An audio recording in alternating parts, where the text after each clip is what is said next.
Hello दोस्तों, good evening, नमस्कार। आप सभी का एक बार फिर से बहुत बहुत स्वागत है आप सभी के अपने यूट्यूब चैनल परीक्षा की शिक्षा में। उम्मीद करता हूं कि आप सभी जो है कुशल मंगल हैं, स्वस्थ हैं, अपनी तैयारी जो है बढ़िया तरीके से कर रहे हैं। तो जो बच्चे क्लास में फर्स्ट टाइम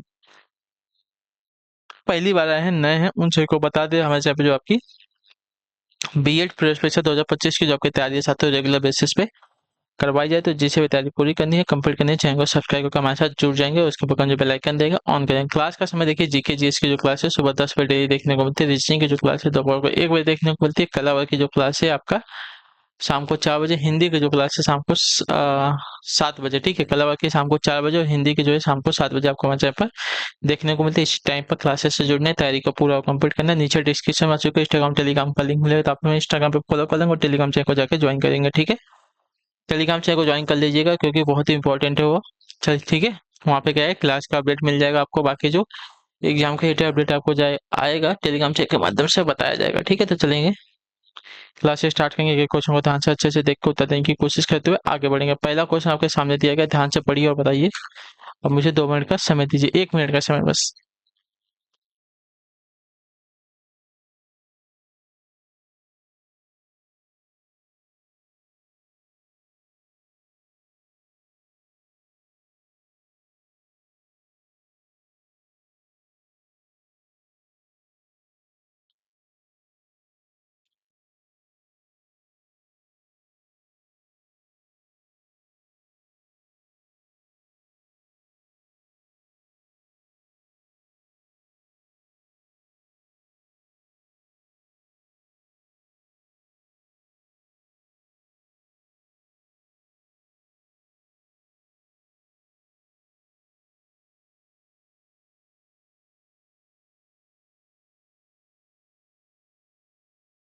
हाँ, क्या दिया गया? शा शाकुंतला नाटक का खड़ी बोली में अनुवाद किसने किया था, बताइए।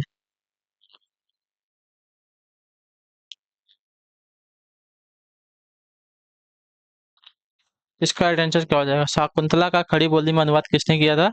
तो इसका करेक्ट आंसर आपका हो जाएगा साथियों, राजा लक्ष्मण सिंह ने। ऑप्शन नंबर जो बी दिया गया आपका राइट आंसर होगा। ठीक है, राजा लक्ष्मण सिंह का जो जन्म है आगरा के बीज बाजी बाजीरपुरा नामक स्थान में 9 अक्टूबर 1826 ईस्वी को हुआ था। ठीक है, चलिए। तो शाकुंतला नाटक का खड़ी बोली में अनुवाद आपका जो है राजा लक्ष्मण सिंह ने किया था। अगले क्वेश्चन की तरफ बढ़ेंगे। आपका है निर्देश देगा प्रश्न संख्या 52 से 54 तक के लिए। इन प्रश्नों में स्वर या मात्रा की दृष्टि से शब्द को अशुद्ध रूप में लिखा गया है। नीचे दिए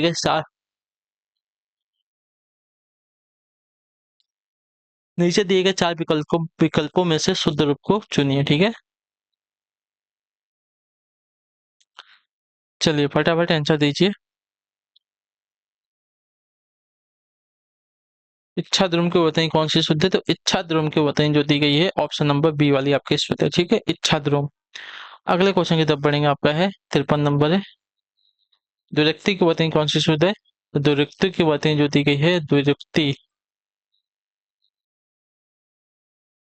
द्विरुक्ति ये वाली वतनी आपकी शुद्ध है। ठीक है, आप बोलोगे कि ये भी और ये भी बरोबर है, तो नहीं। यहाँ पे देखिए, यहाँ पे हल्का सा ई लगा है, यानी कि स हो गया तो सुक्ति हो जाएगा ये। ठीक है, आधा स दिया गया है, यानी कि द्विरुक्ति आपका ए वाला राइट आंसर होगा। ठीक है, द्विरुक्ति यानी कि दोबारा कही गई बात को कहा जाता है। अगला क्वेश्चन आपका 54 नंबर, बताइए विस्मृति की कौन सी वतनी शुद्ध है? तो विस्मृति की वतनी अगर देखा जाएगा तो ऑप्शन नंबर डी वाली आपकी शुद्ध है, विस्मृति। ठीक है, चलिए अगले क्वेश्चन की तरफ बढ़ेंगे। ध्यान से देखेंगे। आपका है 55 नंबर, क्या दिया गया है बताइए। भाषा के शुद्ध रूप का ज्ञान किससे होता है? बताइए, भाषा के शुद्ध रूप का ज्ञान जो है किससे होता है? लिखित भाषा से होता है, व्याकरण से होता है, लिपि से या क्रिया से? तो आपका राइट आंसर यहाँ पे हो जाएगा साथियों, व्याकरण। ऑप्शन नंबर बी आपका करेक्ट हो जाएगा। ठीक है, क्लियर से को भाषा के शुद्ध रूप का ज्ञान जो आपका व्याकरण से होता है। अगला क्वेश्चन आपका है 56 नंबर है, निम्नलिखित में से उष्म व्यंजन ध्वनि कौन सी, बताइए।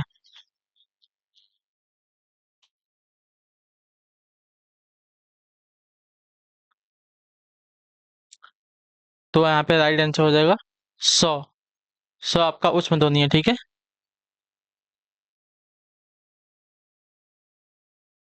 चलिए। तो जिन वर्डों को बोलते समय गर्म हवा का प्रवाह मुंह से होता है, उन्हें हम उष्म ध्वनि कहते हैं। ठीक है, जैसे कि सौ, सौ, सौ और ह, ये हमारे चार क्या है, उष्म ध्वनियां हैं। 400 और फिर 300 और एक ह। अगला क्वेश्चन आपका है 57 नंबर। निम्न में से क्रिया विशेषण अव्यय को चुनना है, तो क्रिया विशेषण अव्यय जो दिया गया है आपका यहाँ पे हो जाएगा, राधा रात भर जागती रही। ठीक है, रात भर जागती रही, तो रात भर,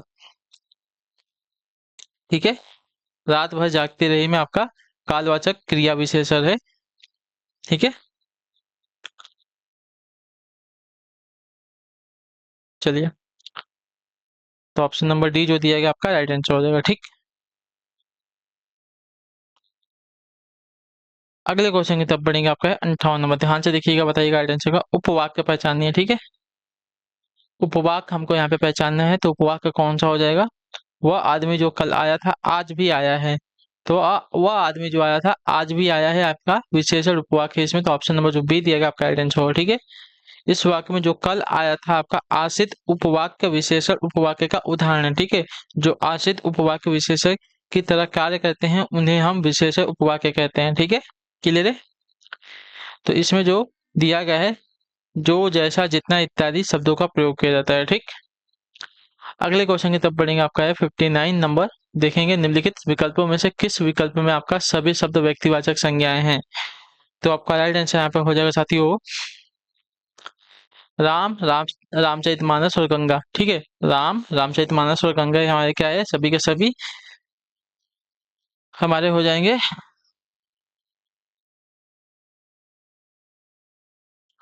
व्यक्तिवाचक संज्ञा। ठीक है, क्लियर को इसके बारे में, वह संज्ञा जो किसी वस्तु व्यक्ति स्थान का बोध कराती है उन्हें आपका व्यक्तिवाचक संज्ञा कहते हैं। ठीक है, जैसे कि वाराणसी, रामायण, रामचरितमानस, गंगा, मोहन इत्यादि सभी। ठीक है, अगले क्वेश्चन की तरफ बढ़ेंगे। आपका है 60 नंबर।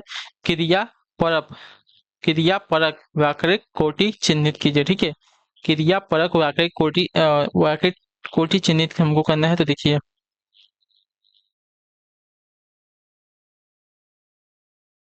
तो क्रिया परक व्याकरणिक कोटि आपका कारक होता है। ठीक है, ऑप्शन नंबर जो ए दिया गया आपका राइट आंसर। ठीक है, व्याकरण की वह कोटि जिसमें क्रिया मौजूद हो कारक कहलाती है। ठीक है, कारक का शाब्दिक अर्थ है करने वाला, अर्थात क्रिया को पूरी तरह करने में किसी न किसी की भूमिका निभाने वाला। ठीक है, संज्ञा और सर्वनाम के जिस रूप से उनका संबंध क्रिया से पता चले उसे कारक कहते हैं। ठीक है, हिंदी में इनकी संख्या 8 होती है। लिंग से स्त्री या पुरुष जाति तथा वचन से एक या अनेक होने का पता चलता है। ठीक है, जैसे कर्ता ने, कर्म को, ये सभी है ना, ये सभी है कारक है। नेहरू जी ने भारत के स्वतंत्रता संग्राम में महत्वपूर्ण भूमिका निभाई। आपने जेल में रहते हुए डिस्कवरी ऑफ इंडिया नामक पुस्तक लिखी। इस वाक्य में रेखांकित पद क्या है, तो आपने बोला है, तो आपने क्या हो जाएगा, निजवाचक हो जाएगा, मध्यम पुरुष हो जाएगा, अन्य पुरुष या संबंधवाचक। तो अगर देखा है आपने बोला है, तो आपने जो आपका मध्यम पुरुष सर्वनाम के अंतर्गत आएगा। ऑप्शन नंबर बी जो दिएगा आपका है। जिस सर्वनाम का प्रयोग सुनने वाला अथवा श्रोता के लिए किया जाता है वह आपका मध्यम पुरुष सर्वनाम कहलाता है। क्लियर, तो ऑप्शन नंबर बी आपका करेक्ट हो जाएगा। अगले क्वेश्चन की तरफ बढ़ेंगे। आपका है 62 शायद कमरे में कोई छिपा हुआ है, इस वाक्य में रेखांकित शब्द है क्या, तो कोई बोला है, तो कोई आपका जो है अनिश्चयवाचक सर्वनाम के अंतर्गत आएगा। ऑप्शन नंबर सी आपका करेक्ट हो जाएगा। ठीक है, जो सर्वनाम किसी निश्चित वस्तु व्यक्ति का बोध नहीं कराते वरना अनिश्चित वस्तु की ओर संकेत करते हैं वे आपके अनिश्चयवाचक सर्वनाम कहलाते हैं। जैसे क्या आपने किसी को यहाँ देखा था। ठीक है, तो आपका अनिश्चयवाचक सर्वनाम हो जाएगा। अगले क्वेश्चन की तरफ बढ़ेंगे। आपका है 63 मोहन प्रकाश जी रिक्त स्थान हिंदी पढ़ाते हैं, इस वाक्य में रिक्त स्थान पूर्ति की अन्य पुरुषवाचक सर्वनाम से करना है हमको। ठीक है, तो अन्य पुरुषवाचक सर्वनाम क्या हो जाएगा यहाँ पे, मुझे, तुम्हें, उन्हें या हमें। तो जिस सर्वनाम शब्दों से प्रयोग से वक्ता और श्रोता का संबंध न होकर किसी अन्य का संबोधन प्रतीत हो वे शब्द आपके अन्य के अंतर्गत आते हैं, अन्य पुरुषवाचक के अंतर्गत आते हैं। जैसे यह, वह, इन्हें, उन्हें, तो यहाँ पे आ जाएगा साथियों उन्हें। ठीक है, तो ऑप्शन नंबर जो दिया गया है सी वाला विकल्प आपका राइट आंसर होगा। ठीक, क्लियर होगा इसके बारे में। तो मोहन प्रकाश जी उन्हें हिंदी पढ़ाते हैं, इस वाक्य में रेखांकन की पूर्ति अन्य पुरुषवाचक सर्वनाम से हो गई है उन्हें। ठीक है, उन्हें। अगले क्वेश्चन की तरफ बढ़ेंगे। आपका है 64 क्या दिया गया, ध्यान से देखिएगा, बताइएगा। निम्नलिखित में से किस विकल्प में सभी सर्वनाम पुरुषवाची हैं, सभी सर्वनाम पुरुषवाची कौन से यहाँ पे, तो सभी सर्वनाम पुरुषवाची अगर देखा जाएगा तो हम, तुम, ये, वे, मैं, ये सभी के सभी क्या है, सर्वनाम पुरुषवाची है। तो ऑप्शन नंबर ए जो दिएगा आपका राइट आंसर हो जाएगा। ठीक है। जिन सर्वनाम शब्दों का प्रयोग वक्ता द्वारा खुद के लिए या दूसरों के लिए किया जाता है उन्हें हम आपका पुरुषवाचक सर्वनाम कहते हैं। पुरुषवाचक सर्वनाम तीन प्रकार के होते हैं। उत्तम पुरुष में मैं, तुम, मुझको, मेरा आता है। मध्यम पुरुष में आप, तुम, तुमको आता है। अन्य पुरुष में यह, वह, ये सभी आता है। ठीक है। अगला क्वेश्चन आपका 65 65 में, पेड़ से पत्ता गिरा।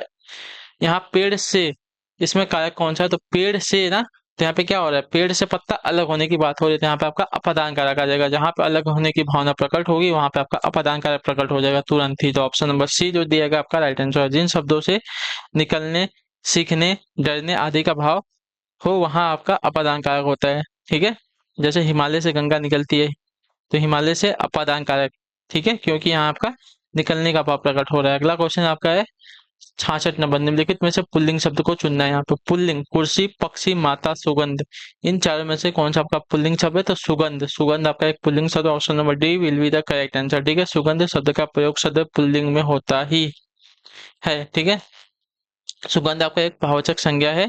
एक भाववाचक संज्ञाएं अधिकांशतः पुल्लिंग ही होती है। ठीक है। अगले क्वेश्चन की तरफ बढ़ेंगे। आपका है जो है 67 नंबर है, तद्भाव का शब्द का चयन, तद्भव शब्द का चयन करना है। तद्भव शब्द का चयन अगर देखेंगे यहाँ पे, वेदना, बेर, वन, वामन, वेद आपका क्या है, तद्भव शब्द। ठीक है।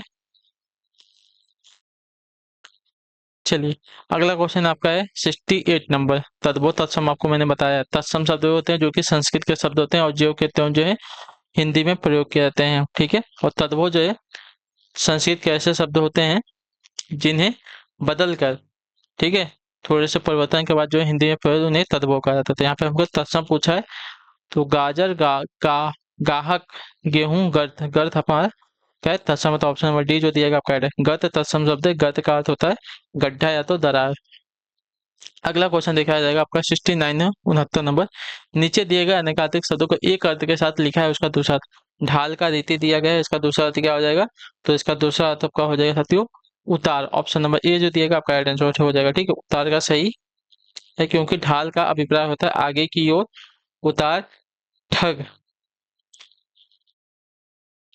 चलिए अगला क्वेश्चन देखेंगे। आपका है 97, 19 शब्द में उपसर्ग 19, तो 19 में आपका उत उपसर्ग लगेगा। ऑप्शन नंबर ए आपका करेक्ट हो जाएगा। ठीक है। 19 अच्छा, उत नहीं होगा, थोड़ा सा गलत हो गया, उन्न होगा, उन्न। वही पूरा ना दिया गया, उन्न में आपका 19 उपसर्ग लगा। ठीक है। उन का अर्थ होता है कम। ठीक है। अर्थात 20 में एक कम 19। ठीक है। तो यहाँ पे उन उपसर्ग लगा है। अगले क्वेश्चन की तरफ बढ़ेंगे। आपका है 71 नंबर, निम्नलिखित में से किस शब्द में प्रत्यय नहीं है, तो यहाँ पे जो प्रत्यय दिया गया है आपका यहाँ पे दुबला। दुबला में आपका कोई भी प्रत्यय नहीं है। ठीक है। गुणवान में आन प्रत्यय है, भारतीय में ई प्रत्यय, इकहारा में आधा प्रत्यय है। ठीक है।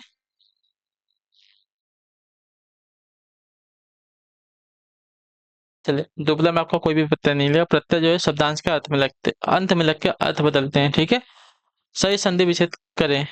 रामावतार, रामावतार, तो रामावतार की कौन सी ये संधि यहाँ पे शुद्ध होती है, तो रामावतार की राम धन अवतार वाली जो वर्तनी दी गई है, ऑप्शन नंबर सी वाली आपके शुद्ध है। ठीक है। इसमें दीर्घ स्वर संधि है। ठीक है। चलिए